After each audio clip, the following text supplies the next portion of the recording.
Mesdames, Messieurs, très heureux de vous retrouver comme tous les jours en direct sur LCI de 10h à midi pour Brunet Direct avec un exercice de démocratie directe aujourd'hui car Michel Onfray est mon invité et pour cause vient de sortir Front Populaire numéro 2, cette revue trimestrielle qui prétend changer les choses. Nous allons en parler et vous allez participer à cette aventure, mesdames, messieurs, car vous allez téléphoner au 01 41 41 10 20 et Michel Onfray vous répondra. C'est simple comme ça, la démocratie directe à la télévision.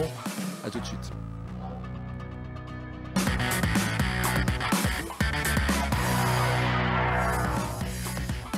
Bonjour Michel Onfray. Bonjour. J'ai décidé de ne pas trop vous poser les questions que vous posent tout le temps les confrères, parce que on est une profession un peu moutonnière, ça vous a pas échappé, donc parfois vous devez vous taper 25 fois.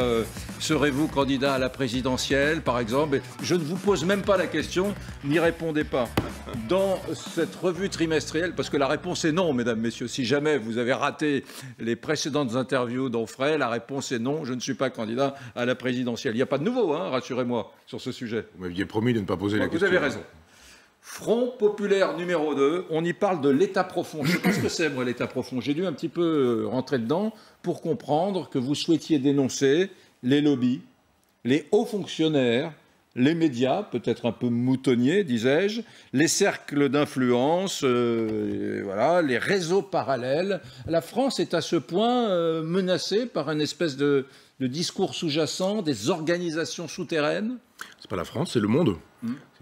C'est ni la France ni l'Europe, mais il y a une espèce de façon de procéder du capitalisme qui est effectivement, je ne vais pas dire secrète non plus, on n'est pas dans la paranoïa, mais qui est agencée dans l'État. C'est-à-dire, d'une certaine manière, c'est un État dans l'État. Il y a un État dont on sait ce qu'il est, on a un chef de l'État, un Premier ministre, des ministres, etc. Et puis, on a des institutions, et on dit, bon ben voilà, cet État, il est visible.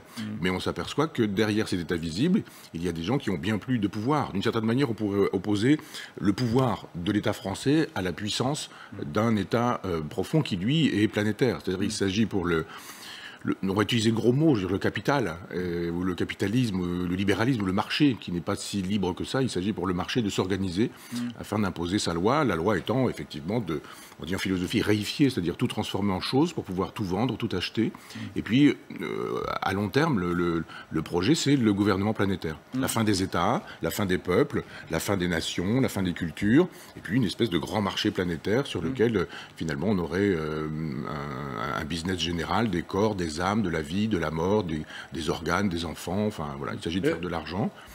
Le symbole actuel, le plus prégnant, le plus fort de ce que vous dénoncez, et on en a beaucoup entendu parler pendant la crise du Covid-19, c'est Big Pharma, c'est les grands labos pharmaceutiques. Je me demande si, j'ai pas envie de vous dire la chose suivante, on est en France et pas aux États-Unis.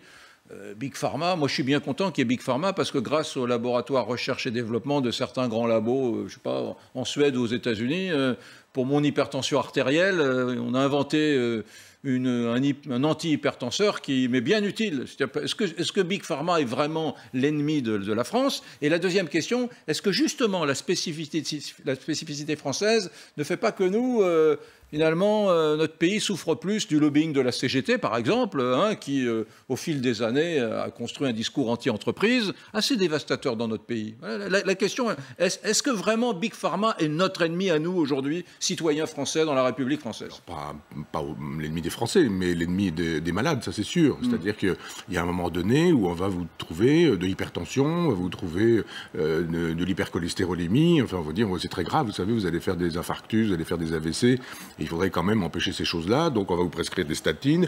Les statines, c'est plutôt mauvais pour la santé. En même temps, on va vous dire, vous allez prendre tout ça, et ça va être à vie, mon pauvre monsieur. Mais alors, les médecins qui prescrivent, des dizaines de milliers de médecins, spécialistes, généralistes, spécialistes dans les hôpitaux, les cliniques, se sont fait emboucaner l'esprit. Les médecins ne sont pas des pharmaciens. Ouais. Vous avez des visiteurs médicaux ou des visiteuses médicales qui viennent voir le médecin, puis qui lui disent, on a ce produit pour ceci, pour cela. Vous avez des congrès. Les congrès sont faits pour vous expliquer que c'est extrêmement dangereux, qu'il va falloir ceci, qu'il va falloir cela. Par exemple, vous vous apercevez que les États-Unis, pendant très longtemps, vous ont dit le Coca-Cola c'est formidable, le ketchup c'est formidable, donc le sucre c'est très bien. Et le gras, en revanche, c'est très dangereux. On s'aperçoit, il y a un régime cétogène qui fait la démonstration du contraire, que si vous laissez tomber tous les sucres, et vous allez transformer le gras en sucre, et que finalement, vous n'aurez pas de problème de santé. Donc on vous dit, il ne faut pas manger gras, il faut en revanche manger sucré. Vous faites de la diététique, non, ça s'appelle de la politique. Ça s'appelle de la politique. Attention de ne pas tomber dans la tautologie. Hein. Non, c'est pas ça. Nous, les journalistes, quand on invite des spécialistes, des soi-disant experts qui sont capables de répondre à tous les sujets, on commence à s'inquiéter. Hein. C'est vous qui me posez toutes les questions, hein, donc je réponds. Je veux dire que quand vous avez des problèmes de santé, on vous explique, il ne faut pas manger ceci, il faut manger cela. Et puis après, si vous voulez quand même manger un peu de gras, on vous dit, parce qu'évidemment, on peut faire l'économie du gras complètement, alors prenez ce genre de médicament, moyennant quoi, à vie, vous allez payer un médicament qui va effectivement engraisser les laboratoires. Donc évidemment, heureusement, parce qu'il y a des vrais malades, il y a des vraies maladies, et il y a des vrais bons médicaments, mais quand vous avez une molécule, comment est-ce que vous dites, cette molécule, elle coûte tant? Évidemment, on pouvait dire, mais on a fait un travail qui ceci, qui cela, moyennant quoi, on fait un total, on appuie sur un bouton et on dit, elle coûte tant. Mais vous avez parfois des molécules qui coûtent un prix horriblement cher. Par exemple, avec le cancer. Il y a des moments où vous avez des chimiothérapies qui coûtent 3, 4, 5, 6 000 euros l'injection, par exemple. Pourquoi ça coûte si cher? Parce qu'il y a des brevets. Pourquoi est-ce qu'il y a des brevets? Parce qu'il y a de l'argent à faire. Donc, effectivement, il y a un marché de la santé. Ce marché de la santé, il est parfois intéressant parce que nous sommes parfois malades, mais parfois on fabrique aussi des maladies. J'invente pas des choses. Hein. Tout le monde sait bien que la plupart du temps, tout le monde prend des médicaments. Il y avait les personnes âgées. Le bouquin du professeur Even sur les médicaments soi-disant inutiles. Ils sont toxiques en plus. Ça, c'est tous les effets secondaires des médicaments. Hein. Oui. Dites, moi j'ai 56 ans, ça fait longtemps, je ne vais pas vous parler de ma santé, hein, ça fait longtemps que je vois des politiques de droite, de gauche, du centre, de nulle part et d'ailleurs, qui viennent imaginer des stratégies pour sortir la France de la difficulté.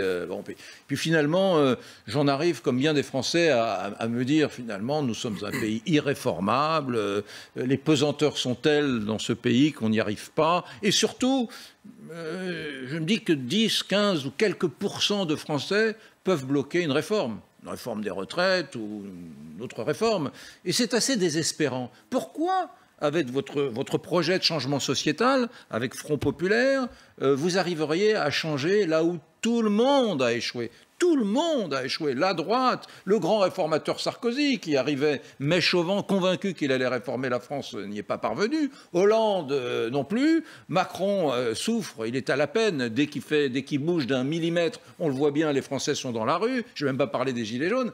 Est-ce que finalement, c'est pas nous, vraiment, je ne voudrais pas étayer la théorie du Gaulois réfractaire, mais est-ce qu'on n'est pas finalement un peuple irréformable ? Alors, d'abord, je pense que si vous regardez ce qui s'est passé aux dernières élections présidentielles, de l'extrême gauche à l'extrême droite, en passant par le centre et l'extrême centre, tous étaient jacobins. Tous. Donc quand vous dites réformer, moi je ne suis pas très sûr qu'on réforme quand on dit on vous propose exactement la même chose. C'est une question d'emballage pour le reste. Je crois que les Français en ont assez de s'entendre dire qu'il faut faire ceci, qu'il faut faire cela, que ça a été décidé ici, à Paris, parce qu'il y a eu un gouvernement qui pense que, etc., alors qu'en fait les ordres sont à Bruxelles. Si effectivement il s'agit de dire on va réformer la France, il y a plein de Français qui sont partants pour ça. S'il s'agit de dire on exécute les ordres de Bruxelles, moyennant quoi on va taper sur vos retraites, les gens ne sont pas d'accord. Donc je pense que si on propose un État jacobin, que ce soit Mélenchon, que ce soit Macron, que ce soit qui vous voudrez, Sarkozy ou les autres, finalement c'est exactement la même chose. Un État maastrichtien, girondin, de toute façon fera toujours la même politique. Quant à réformer, il y a un moment donné où il y a quand même une certaine injustice. C'est-à-dire vous dites, tiens c'est drôle, on fait rien sur les paradis fiscaux, et puis en même temps on va tirer 5 € de la poche des étudiants, leur APL, souvenez-vous, en estimant que ceux qui doivent payer, ce sont les pauvres. Il y a un moment donné où il paraît un peu normal que les pauvres se rebellent. Et c'est pas refuser la réforme. Vous parliez tout à l'heure des gilets jaunes. Moi, je pense que les gilets jaunes ont été massacrés. Je défends toujours les gilets jaunes. Simplement, les vrais gilets jaunes, ils sont chez eux, ils bougent plus. Et les gilets jaunes auraient intérêt aujourd'hui à revenir sur les ronds-points, mais surtout pas partir à Paris, qui est le lieu où on les récupère absolument. Mais les gilets jaunes, ils étaient tout à fait pour une réforme. Ils ont dit, mais nous, on est prêt à payer un peu plus cher notre plein d'essence. Simplement, il faut nous donner un peu plus d'argent. Donc, il faut du pouvoir d'achat. On a envie d'une démocratie directe. Quand on a voté non au traité européen, En 2005, vous nous avez dit en 2008, vous l'aurez tout de même. Donc il y a un moment donné où les gens peuvent être réfractaires, je le comprends, et ils ont bien raison, parce qu'on n'a pas le souci d'eux, on n'a pas le souci des plus pauvres, on n'a pas le souci des plus modestes. Donc que ces gens-là n'aient pas envie de réforme, je comprends, parce qu'ils se disent, mais les réformes, c'est toujours pour nous. C'est jamais pour les très riches, qui sont dans les paradis fiscaux, qui ont un argent considérable. Les squatteurs, par exemple, vous avez vu l'actualité, les squatteurs, ce sont des gens qui achètent des maisons parce qu'ils ont fait un petit peu d'économie, etc. Mais ce sont jamais les grands appartements des bourgeois du 16e arrondissement. C'est étonnant que les squatteurs n'aillent pas dans ce genre d'appartement. Donc il y a un moment donné... Vous n'avez pas été scandalisé par les affaires de squat là, qui émergent. Justement, écoutez, je voudrais juste vous poser cette question en préambule. Vous êtes toujours un homme de gauche. Oui. Parce que beaucoup de gens qui ont un discours de droite, comme ma grande idole Jean-François Revel, ce journaliste magnifique, a toujours dit « je suis de gauche ». Je pense que Finkielkraut dit encore « je suis de gauche ». Éric Zemmour lui-même dit qu'il a voté Mitterrand en 1980. Il y a beaucoup de gens de droite qui disent « je suis toujours de gauche ». J'ai une question à vous poser.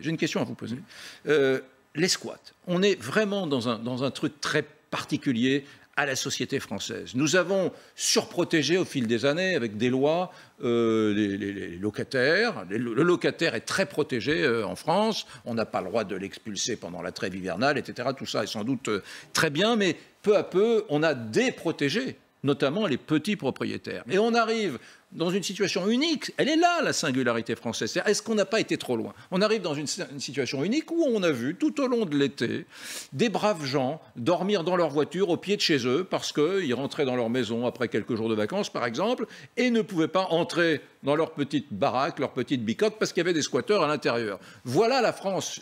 C'est aussi ça, la France. Quand vous parlez du lobbying, de Big Pharma, etc., je me dis, est-ce que c'est pas le contraire? Est-ce que nous n'avons pas été victimes d'un lobbying émotionnel très fort au fil des dernières décennies de la gauche française, qui a simplement fait de ce pays un enfer, pour prendre cet exemple, un enfer pour les petits propriétaires et un petit paradis pour les locataires, puisque pour déloger un squatteur, c'est 2 ans et demi, 3 ans où on dort à l'hôtel, et où même si on coupe le chauffage l'hiver, on est condamné, donc il faut en plus payer les notes de chauffage. J'adore cette anecdote parce qu'elle n'est pas... Mais elle est tellement symbolique de ce que nous sommes devenus. Voilà.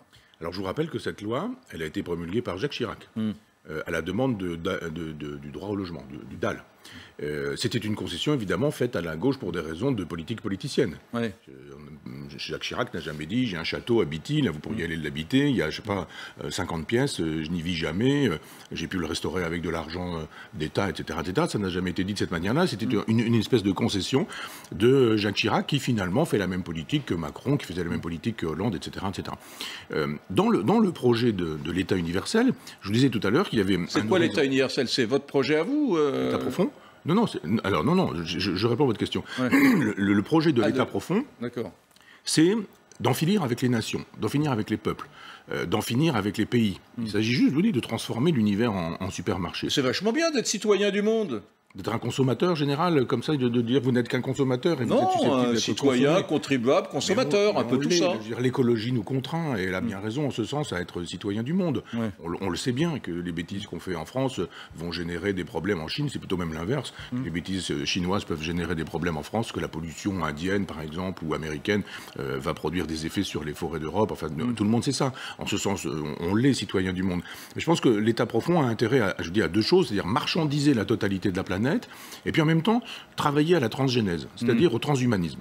Il y a un moment donné où les très riches pourront s'acheter la vie, et pourront faire reculer la mort, pendant que les très pauvres mourront comme tout le monde, quoi. Des gens comme Elon Musk veulent très précisément ces choses-là. Ils veulent qu'on puisse augmenter le corps humain, comme ils disent. Oui. Donc toutes ces idées-là, par exemple, qui donnent l'impression d'être plutôt sympathiques, a priori, vous dites, après tout, les gens n'ont pas de maison, ils s'installent dans une maison, et puis voilà, Jacques Chirac... Tout ça procède exactement du désir de l'État profond, d'en finir avec le droit, de faire de telle sorte que tout ça soit une espèce de jungle. Donc on vous dit, mais allez-y, installez-vous, et de fait, la loi va plutôt protéger celui qui va squatter plutôt que le propriétaire. Mais on voit bien comment ces choses-là se font. Il y a aussi derrière des idéologues qui sont en train de dire mais allez-y, rentrez, on va forcer la porte. Puis après on explique que non, on n'a pas du tout forcé la porte, on a donné les clés, qu'on s'est trompé. Puis on a vu dans cette question là du squat sur la Méditerranée que les gens disaient mais attendez, moi je demande à voir la police, les squatteurs, je demande à voir la police pour voir si on peut pas s'entendre, etc. Puis on marche sur la tête.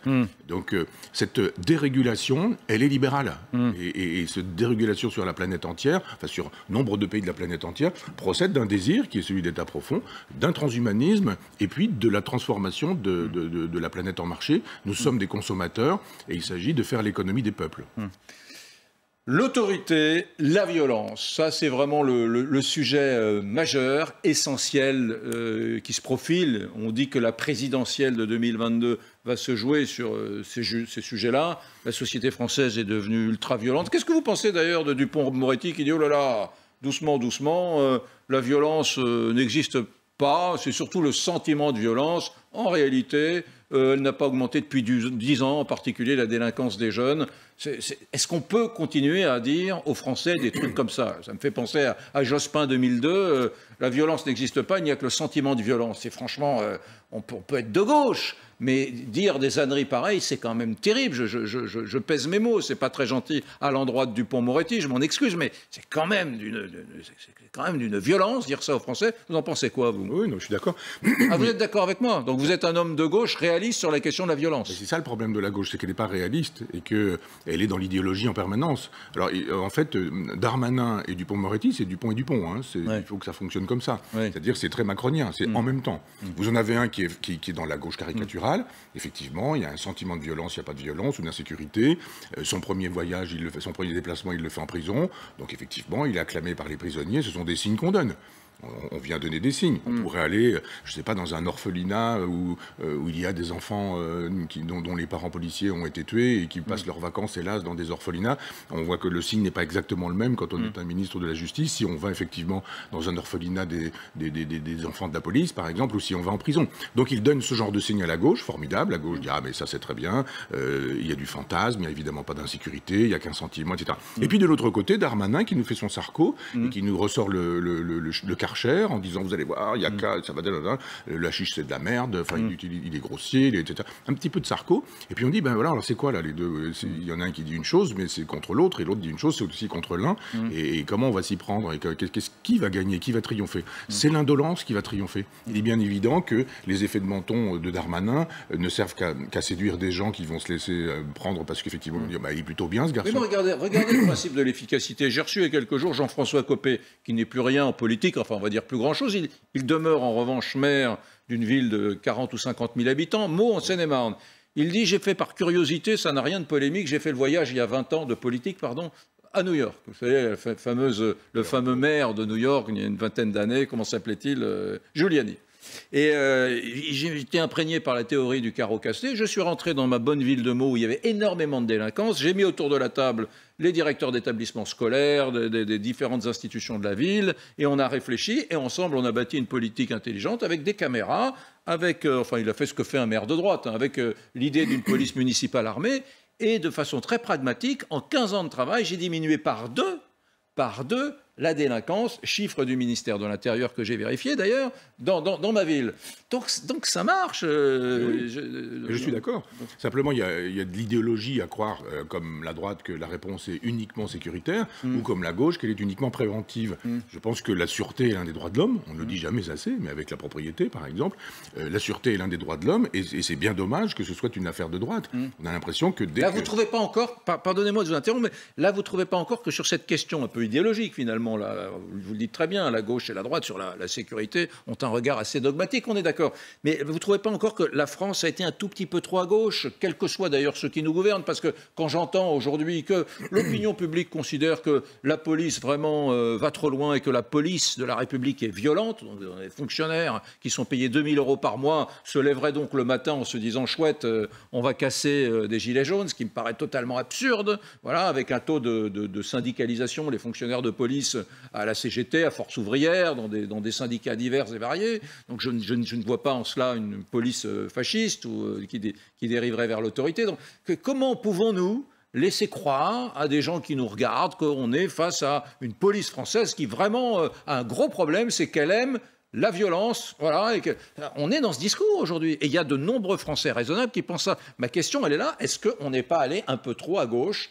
avec ce regard tellement singulier qui pourrait nous faire croire que la France, le Chili de Pinochet ou la Grèce des colonels. Oui, alors ça ne devrait pas être une idée de gauche, parce que normalement la gauche devrait être réaliste, mais c'est ce qu'on pourrait appeler, enfin, c'est Jean-Pierre Le Goff, qui est un excellent sociologue, appelle le gauchisme culturel. Oui. Il y a eu mai 68, ça n'a pas duré longtemps, ça a duré le temps de mai, mais il y a eu les 68 arts qui ont longtemps duré, puisqu'ils durent encore, ils sont encore là. Et cette idéologie 68 arts, elle fait toujours la loi. De fait, je dis souvent que vous avez plus de chances de vous faire un accident du travail en tombant du toit si vous êtes couvreur, plutôt que si vous êtes chirurgien, parce qu'effectivement, le risque, il est plutôt du côté des couvreurs. Eh bien, c'est exactement la même chose avec les policiers. Vous risquez effectivement ce qu'on appelle des bavures, mais je mets ces bavures entre guillemets, parce que quand vous interpellez des gens, la plupart du temps, c'est que ce sont des délinquants, ils sont en train de courir, ils ont braqué une banque, ils ont volé un scooter, on a vu un de la famille Traoré a recommencé là, et puis vous êtes en train de le courser, et puis il refuse, et puis il y a un moment donné, vous êtes à deux sur lui, et puis il refuse, et puis à un moment donné, vous lui mettez un genou sur le cou, et puis il se débat, et puis à un moment donné, il arrive un truc, et puis voilà, vous avez des morts.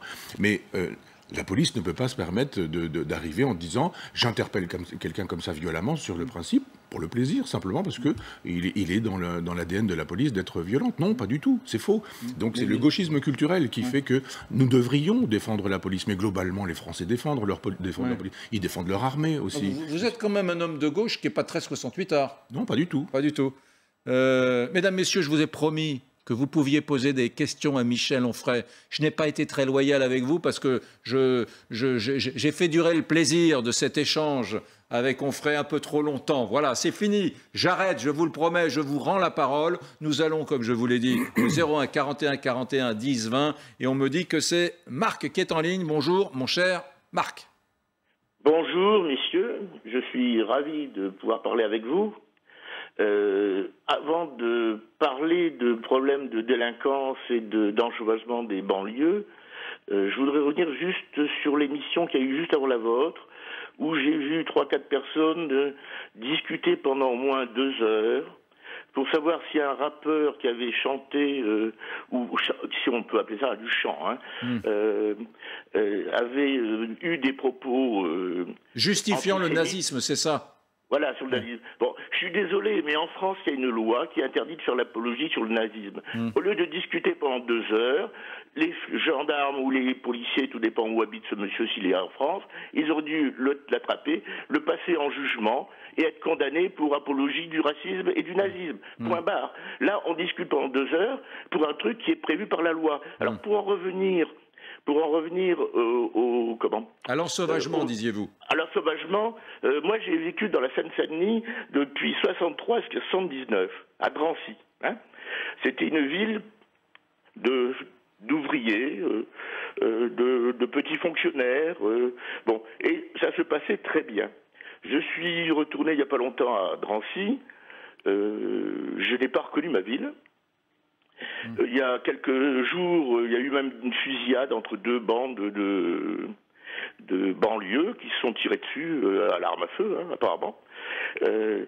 L'ensauvagement, il a été progressif, et le problème, c'est que les politiques qui nous ont gouvernés, et je mets tous les partis politiques dans le coup, ont fermé les yeux pour ne pas gêner un certain électorat. Et surtout les gens de gauche, qui, ayant perdu les ouvriers, ont essayé de trouver d'autres électeurs. Donc, on a passé la pommade à tant de gens. On a financé des associations de quartier. On a financé les grands frères. On a financé droite à gauche. Et lorsque est-ce que vous faites référence à ce sujet qui a été souvent évoqué?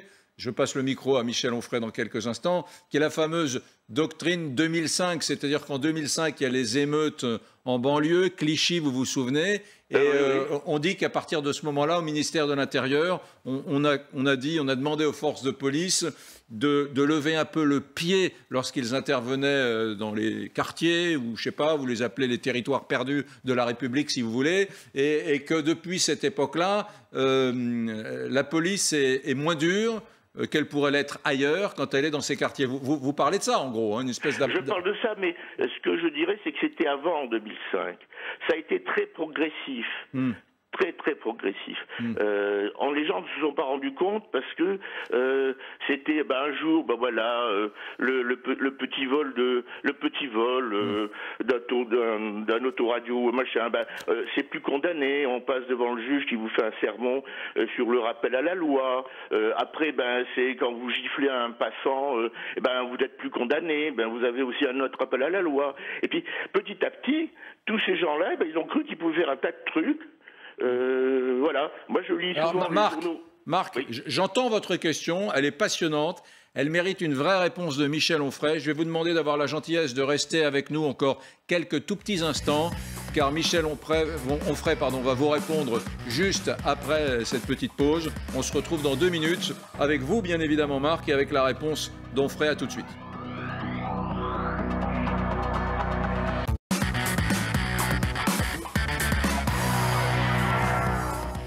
Michel Onfray est mon invité aujourd'hui dans Brunet Direct, puisque sort le numéro 2 de ce trimestriel, qui est un vrai, il faut le dire, un vrai succès que vous avez mis en place avec le producteur Stéphane Simon. Ce trimestriel, alors que la presse est totalement, vraiment sinistrée, l'industrie du papier est sinistrée. Ça marche, et ça donne déjà un peu d'espoir à la filière, n'est-ce pas? On peut encore, en 2020, en pleine crise du Covid, créer un journal ou une revue trimestrielle et la vendre, mesdames, messieurs. Ça doit sembler totalement hallucinant à certains professionnels de la presse qui aujourd'hui sont désespérés. Nous étions, Michel Onfray, merci d'être avec nous. Je rappelle la formule, vous appelez au 01 41 41 10 20, vous posez vos questions à Michel Onfray. Nous étions à l'instant avec Marc, qui m'appelle, je crois, du Nord, du Pas-de-Calais, qui me disait, quand j'ai habité en région parisienne, à Drancy, je suis revenu chez moi à Drancy, je n'ai pas reconnu ma ville. Fusillade, insécurité, violence, démission des pouvoirs publics et de la police qui n'est pas si active que ça. J'ai bien compris. Marc, je reviens vers vous. J'aimerais que maintenant vous posiez en quelques secondes, parce que le temps est compté, votre question à Michel Onfray. Voilà. Je vais être très court. Est-ce que vous ne pensez pas que le laxisme de la justice est l'engrais de la délinquance? Alors, pour expliquer mon point de vue, j'ai juste une anecdote à vous raconter. J'étais donc directeur d'hôpital et un jour je reçois un jeune qui vient en pleurs me demander un emploi saisonnier parce qu'on lui a volé son scooter. Ses parents n'avaient pas les moyens de lui en acheter un nouveau pour aller au lycée. Donc ce gars-là, je l'ai recruté pour 2 mois pour faire du ménage. Bon, il était très content, il a pu acheter un scooter d'occasion. Et j'étais voir la gendarmerie, avec qui j'avais des bonnes relations, pour demander qu'avait eu le voleur. Et là, je suis tombé des nues, parce que le voleur, venant d'un quartier dit sensible, avait été envoyé par le juge en vacances en Savoie dans un centre aéré pour qu'il se socialise au mois de juillet. Et au mois d'août, il était faire de la voile dans un centre où on l'a socialisé avec des gens d'autres milieux pour qu'ils voient que la société n'était pas que sa banlieue. Oui. Non mais Marc, pardon, je suis très heureux que vous posiez cette question. Vous avez été un peu long, vous m'avez un peu trahi quand je vous ai dit de faire court, mais je vous en veux pas du tout, Marc, parce que Michel Onfray, des marques, il y en a des dizaines. On les voit, hein, les questions que je peux lire aujourd'hui sur nos réseaux sociaux.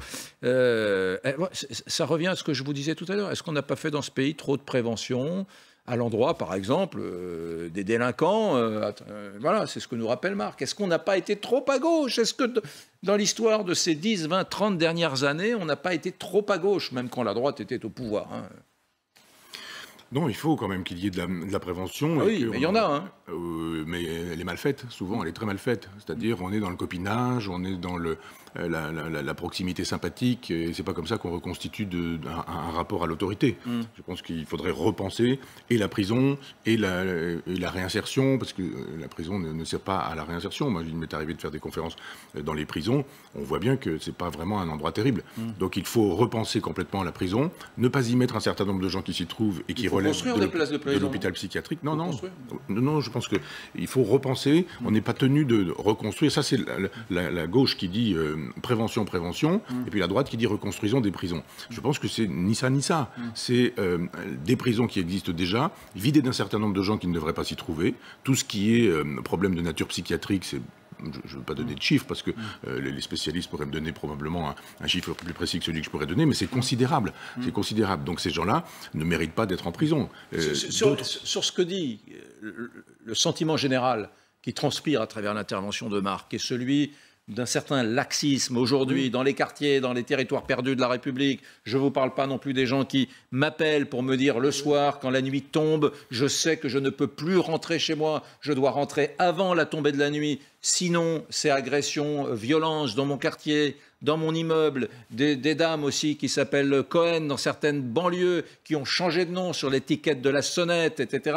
Donc tout ça, cet ensauvagement qui est une réalité, qu'on le veuille ou non, même si le terme est aujourd'hui décrié, quelle est la réponse de votre mouvement citoyen sur cette question-là? Est-ce que vous voulez une réponse plus ferme à l'endroit de ceux qui font régner la terreur dans tellement de banlieues françaises? Alors une réponse, pas forcément plus ferme, mais plus adaptée. Je pense qu'il faut, effectivement, c'est ce que je vous disais, repenser le système carcéral. Il y a des gens qui ont besoin de la prison. Il ne s'agit pas de dire c'est fini, c'est terminé. Mais il y a des expériences, en Scandinavie par exemple, qui sont des expériences intéressantes. Toute cette jeunesse-là, les voleurs de scooters qui effectivement se font offrir des stages de réinsertion sociale, monsieur dit des vacances, on peut effectivement l'entendre comme tel. Moi je connais plein de gamins dans ma campagne de Normandie qui aimeraient bien avoir des vacances sans avoir eu besoin de voler un scooter au préalable. Mais on peut très bien imaginer que moi, j'ai fait mon service militaire, vous aussi, probablement. On a supporté des trucs assez violents. On n'était pourtant pas des délinquants, mais franchement, marcher jusqu'à 3 h du matin, puis se réveiller à 5 h, puis recommencer, et puis ramper, puis etc. etc. Ça calme. Il y a un moment donné où, effectivement, vous avez compris qu'il y avait un dispositif qui était là pour vous faire prendre votre place dans un groupe. Je pense que sans restaurer le bagne, entendons-nous bien, il y aurait une espèce de réinsertion par le sport, par la collectivité, par la communauté, par la constitution d'une collectivité ou d'une communauté avec, je ne sais pas, 20, 30, 40 gamins. De la culture aussi, pas seulement du sport et du physique, mais simplement leur expliquer un certain nombre de choses. Des camps de rééducation, là. Vous me faites des camps de rééducation, de réadaptation, là. Sur le principe, oui, mais... au Khmer Rouge, là. Non, mais justement, le camp fait toujours peur. On peut rappeler, on peut appeler ça... On dira centre. Voilà, un centre social, de resocialisation, je sais pas, de resocialisation sociale, CRS. Vous croyez qu'aujourd'hui, ce que Chevènement appelait les sauvageons accepteraient d'entrer dans un centre de rééducation sociale? C'est qui le veut? Personne. Qui le veut, nous le souhaitons, mais je veux dire que depuis Maastricht, c'est-à-dire depuis l'idée que le marché doit faire la loi, depuis 1983, Mitterrand a dit, finalement, je vais faire la même politique que Giscard. Il l'a pas dit comme ça aurait un peu gêné pas mal de gens qui se croyaient encore de gauche, qui se croient toujours de gauche, mais c'est exactement la même politique que Giscard d'Estaing. Donc évidemment, il a perdu l'électorat de gauche. Les gens se sont dit, mais enfin, on n'a pas voté pour ça, on n'a pas voté pour le programme politique de Giscard, puisqu'on avait même voté contre. Donc les socialistes commencent à devenir libéraux. Mitterrand nous dit, regardez, Bernard Tapie, c'est un héros. L'entreprise, c'est formidable, il faut faire de l'argent. Ce sont les années 80 où, effectivement, on se dit, on ne reconnaît plus notre gauche, qui fut la mienne et qui le reste. Et le Parti communiste, pendant ce temps-là, lui qui suivait le Parti socialiste, a dit exactement la même chose. Non, mais oui, il faut faire ceci, il faut faire cela. On a un gouvernement de gauche, on a des ministres de gauche. Donc voilà. C'est-à-dire que cette gauche est allée du côté de la droite et du libéralisme. Elle a donc perdu le peuple qui, lui, est allé chez Marine Le Pen. Jean-Marie Le Pen d'abord, puis Marine Le Pen ensuite. C'est-à-dire que des gens de think tank, le think tank, vous savez, de Terra Nova, fait passer une note en disant on a perdu le peuple de gauche puisqu'il est chez Marine Le Pen, laissons-le chez Marine Le Pen, ça ne sert plus à rien. Il faut nous reconstituer un peuple et ce peuple-là va voter pour nous. Et ce peuple est constitué par les LGBT, par le néo-féminisme, par les minorités de couleur, de religion, et on s'est dit on va commencer par flatter ces gens-là. Alors on dit, mais enfin, ils sont dans un communautarisme qui fait qu'ils n'aiment plus la République française, mais que l'islam, un islamisme prend la loi, fait la loi, qu'est-ce qu'on fait? On laisse faire. On achète la paix sociale. De Mitterrand jusqu'à Macron, en passant par Sarkozy, Hollande et les autres, Chirac compris, ils ont acheté la paix sociale. Sous-entendu, faites, on vous laisse faire, on vous laisse ces territoires. Ce sont donc des territoires perdus pour la République, mais ce sont des territoires gagnés pour la mafia. Ce sont des mafias, et ces mafias font la loi. Comment faire quand on a la réalité démographique de la France aujourd'hui, puisqu'en 2020, la France est une juxtaposition de ces communautés que vous décrivez.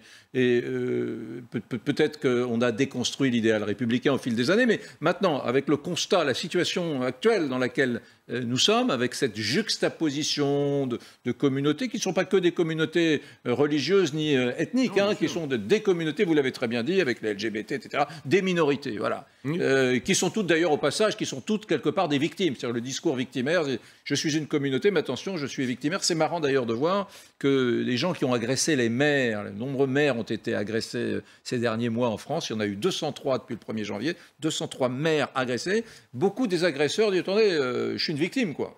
Je suis une victime, parce que c'est le maire. Il y a des gens du voyage, d'ailleurs, qui ont agressé un maire, qui disent, oui, mais attention, il est venu s'en prendre à nous. Donc comment fait-on, dans la situation actuelle, avec ces communautés juxtaposées, qui se vivent d'ailleurs comme des communautés victimisées, pour dire, attention, c'est fini, on prend un grand shaker, on agite tout, ça s'appelle la République française, et maintenant, on va tous se mélanger, vivre ensemble. Comment on fait? C'est plus possible. Ça, c'est sûr qu'avec le personnel politique dont on dispose, ça n'est plus possible. Mais on commence déjà par arrêter de faire une histoire de France qui soit tout à la gloire du pire de ce qui a pu avoir lieu depuis 3 siècles. Nous serions des colons, rien que des colons, des pétinistes, rien que des pétinistes, des collabos, rien que des collabos, des gens qui ont soumis l'Algérie, etc., etc. Des esclavagistes. Oui, voilà. Vous avez Boucheron qui fait une histoire mondiale de la France juste pour nous dire que la France, c'est rien du tout. Quand Sarkozy dit on va faire un musée de l'histoire de France, la gauche dit mais c'est inadmissible, c'est le retour de l'identité nationale, c'est Vichy, c'est Pétain, ça recommence, etc. Et par manque de courage, enfin et encore, moi je pense que cette droite-là a toujours été une gauche. Qu'est-ce qui distingue Juppé de Fabius finalement?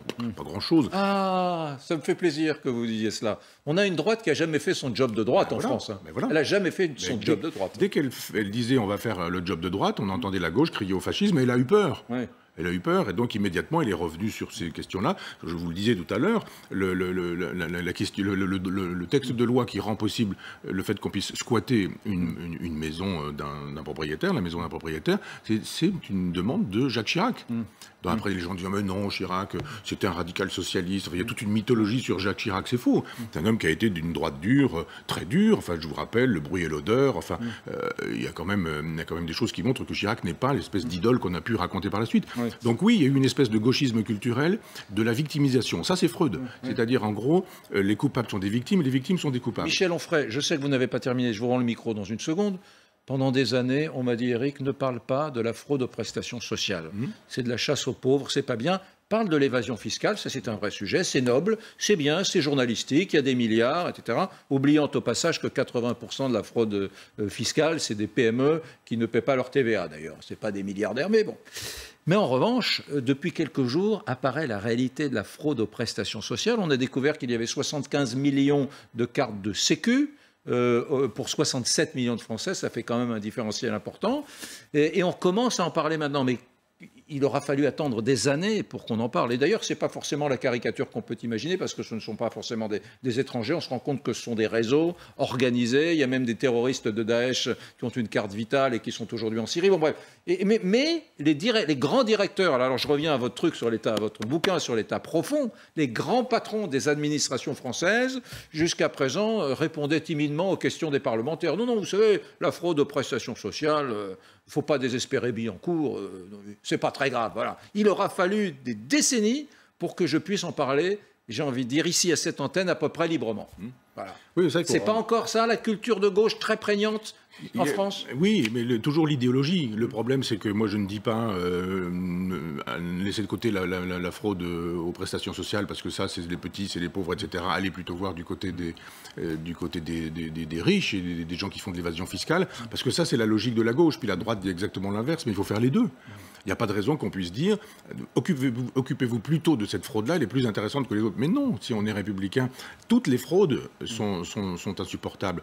Donc effectivement, il faut faire le nécessaire, mais ça n'est pas fait. On ne va pas toucher aux grandes entreprises, parce qu'on sait très bien que si on les touche un peu, finalement, leurs capitaux seront placés ailleurs et ils n'investiront plus en France. Et donc on a peur de ça, puisqu'il y a une espèce de chantage. Quant aux autres, c'est exactement la même chose. C'est-à-dire qu'il faut acheter la paix sociale en disant on sait bien qu'il y a des fraudes à la carte vitale, mais on ferme les yeux parce que sinon on va passer pour un fasciste. Jalal est au téléphone, il a fait le 01 41 41 10 20. Mon cher Jalal, je vous dis bonjour. Oui, bonjour Éric. Bonjour. Question à Michel Onfray. Alors, moi j'ai une question. J'aurais aimé avoir le point de vue de Michel Onfray sur tout ce qui tourne autour des sujets Covid, en particulier autour du sujet des masques. Masque. Vous êtes un anti-masque? Alors, un anti-masque, non, parce que c'est compliqué quand même de se définir comme véritablement un anti-masque. Après, je pense surtout qu'aujourd'hui, on en fait beaucoup trop en matière de mesures, dont le masque, qui est une des mesures, qui est au centre des discussions, je dirais aujourd'hui. Moi, effectivement, je suis pas du tout pour le masque à l'extérieur et d'une manière générale, je dirais le masque dans le grand public, dans les lieux non sensibles. Alors, très intéressant, question des libertés individuelles, généralisation du port du masque. Est-ce que l'État, le gouvernement, Macron, est dans une forme d'abus de droit lorsqu'il impose le port du masque dans l'espace public, mais aussi dans les rues, dans les entreprises, partout aujourd'hui en France? Et à mon avis, ça n'est qu'un début, puisque... On pourrait faire une petite théorie du masque avec Macron, là, parce que depuis le début, on a eu droit à tout et le contraire de tout. C'est-à-dire à une époque, le masque sans intérêt. D'abord, il n'y avait pas d'épidémie. Moi, je suis sur un plateau de télévision le 28 janvier en disant que oui, il y a un problème parce que la Chine ne confine pas de cette manière-là sans véritable raison. Donc, à partir de ce moment-là, on doit utiliser le masque le plus vite possible, le plus tôt possible et avec un maximum de gens pour empêcher l'épidémie. Là, on ne dit pas du tout. Jusqu'en mars, le président Macron dit mais il faut sortir, il faut y aller. Venir, la France c'est ça, les terrasses, je vais avec mon épouse au théâtre, regardez, tout va bien, en mars. On se dit janvier, février, mars, on a perdu 3 mois. Donc effectivement, on a eu une épidémie plutôt dure à ce moment-là, une crise assez sévère. Et puis on a eu Sibeth Ndiaye qui nous dit mais le masque ça sert à rien du tout, d'ailleurs il faut être agrégé en mascologie pour pouvoir mettre ça, comment ça se prend, ça se met dans l'oreille. C'est ridicule quoi, que des gens nous disent une chose pareille. Donc après c'est la théorie, il n'y a pas d'épidémie, ensuite le masque n'est pas nécessaire, et puis à un moment donné on se dit bon ça devient quand même un peu problématique. Il y a un comité scientifique, le comité scientifique si c'est une dizaine de personnes c'est une dizaine d'avis, que fait Emmanuel Macron 20 jours plus tard, il fait un deuxième comité scientifique, de sorte que 10 personnes de plus ça fait 20 avis au total qui sont des avis divergents, et là il ne sait pas quoi faire. Et puis ça reprend, ça repart, et c'est reparti, il y a les vacances, on confine sans confiner tout en confinant, et puis on se dit mais sur la plage par exemple c'est interdit, c'était ridicule, sur les grands vents de la plage normande il fallait sortir avec un masque, et puis monter dans un sens, descendre dans l'autre, être séparé de 10 mètres, c'est n'importe quoi pendant qu'on pouvait se retrouver ou au restaurant ou faire des matchs de foot ou ce genre de choses. Et donc il y a un moment donné où ce qu'on appelle la post-vérité en philosophie, la post-vérité fait que tout est dit et le contraire de tout. Comment voulez-vous vous y retrouver?